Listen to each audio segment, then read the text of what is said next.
Well, welcome to Monday Moments. This is David Scarlett, CEO of the Soul Millionaire, and today I'm welcoming Simon Glazier from, golly, the other end of the planet, Aberdeen, to me down here in gentle West Sussex. But I do feel jealous because he's been sharing some stories of weather and beauty and wonder, and I've got to go up to Aberdeen and that part of Scotland. So Simon Glazier, you're Managing Director of Stewardship Wealth. Have I got that right?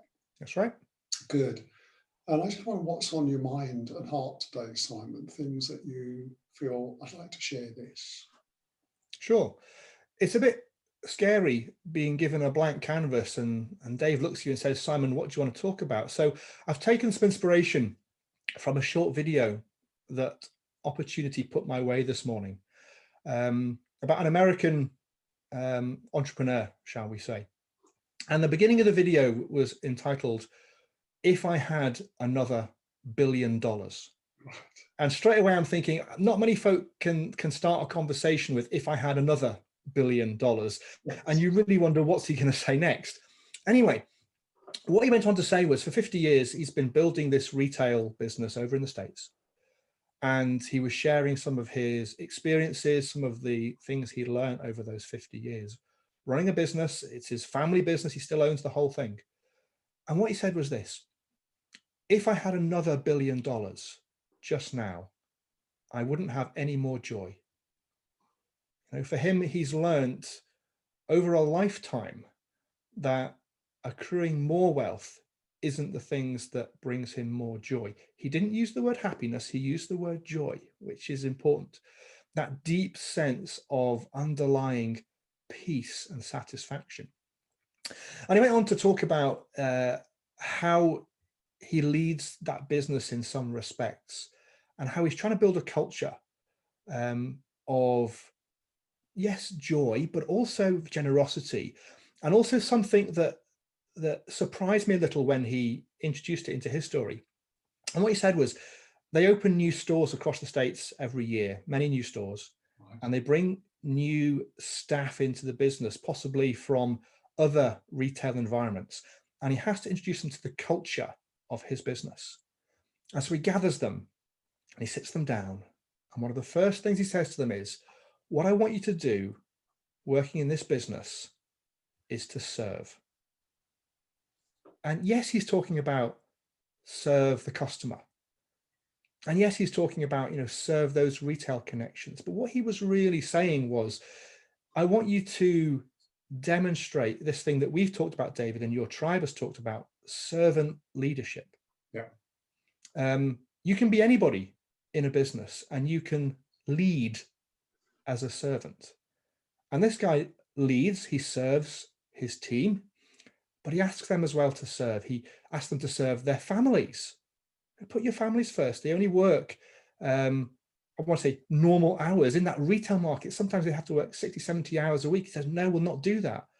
And we'll not open on Sundays. That's going to be a family day. That's for us privately to do what we care about with our families those days. And he also lives a life of generosity. He tries to give away as much as possible. I think he's reached the stage now of giving away 50% of the company profits, which is a massive amount of money. And so I'm just inspired by my little business and the kind of people that we talk to in our tribe. Yeah. How can we create that kind of culture where people love to work with you and for you because they're following you, because you're leading them, but you're leading them as a servant and not as a boss, not as a dictator.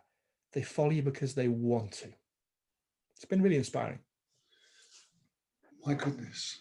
How difficult do you think that's going to be, Simon, for you and I? I think I've got an advantage over many people because I've started a business quite recently. It's just 2.5 years old, with a real focus on the culture of the business, and whereby my two colleagues and myself, we're trying to create this culture, which is we're here to serve. We're here to serve, yes, our clients, those we're giving advice and planning to. but also built into the culture of the business is, yes, serving our families. It's one of our core values as a business, and serving the communities that we're part of. Right. What I found in the past is it's more difficult. It's not impossible, but it's more difficult to change a culture which is already in existence. And especially if you're not the leader, the key person, the person at the top. But I'm thinking back to a situation many, many years ago now when I worked in a financial advice business, very much traditional, commission, sales driven. And an opportunity came up where my boss at the time wanted me to do something that I felt was inappropriate. I would say bordering on the illegal, just that sense, oh, I'm really not comfortable by the way we're doing this. Yes. And I said, no, I'm not going to do that. And he challenged me, why? Like, it doesn't sit right with my principles, my values, my faith. I am not going to do that thing. He said, okay, you're not going to do it. We'll do something different. But what happened was, after that moment, is when that opportunity arose again, which it did regularly, he would look at me and he'd say, we could do this, but you don't like that, so we're not going to do it. Now, to be honest, he said a bit tongue in cheek. He felt I was being weak. He felt I wasn't being aggressive enough. But I had somehow impacted him to a tiny degree that he wouldn't do a thing that I felt was wrong. And he admitted that and he accepted it. But other people saw it. I think in that moment, I had an opportunity to lead by example, not in a way that benefited me, served the greater good, shall we say. That sounds really egotistical. I apologize for that. But it changes people's lives when they see you abiding by a set of principles, by a culture you've created. It's attractive.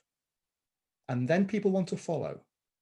And if people are following, then you're leading. Wow. So if I were working in your team, Simon,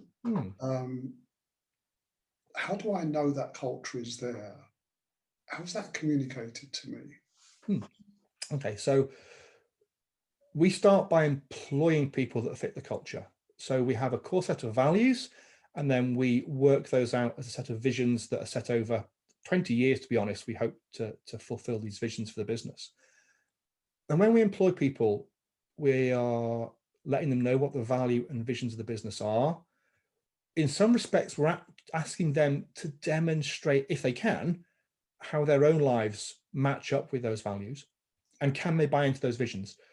Once they've got over that hurdle and they're in the business, every decision we make in our team meetings, when we're engaging with clients or choosing not to engage with clients, as might be the case, we each have the right to refer back to one of the values and visions of the business. Does this fit in with this objective of ours to do X, Y, and Z? And our youngest team member, our most junior team member, often says to us, is this in line with this value here?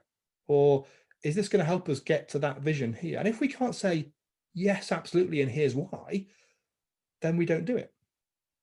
And it does take repetition, reinforcement.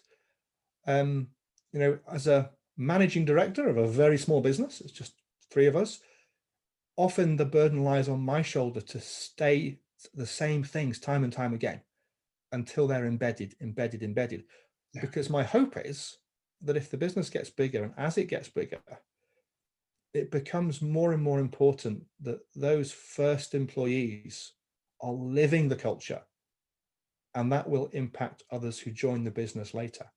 And one day, it won't be my culture, it won't be my vision anymore. It'll be the culture and vision of the business as a whole, all the people in it. And then one day, it won't be me at all. I'll not be there. And what you hope in that moment of legacy is that you leave something behind and you can say, yeah, I was part of that. And I'm proud of the direction they're going in, because they're following the culture that has been set. There'll be new visions, there'll be new objectives. The values, I hope, won't change too much, but they'll be crafted as people join. But you've got to start with a foundation, build on it, make it core, and everything else is peripheral to that.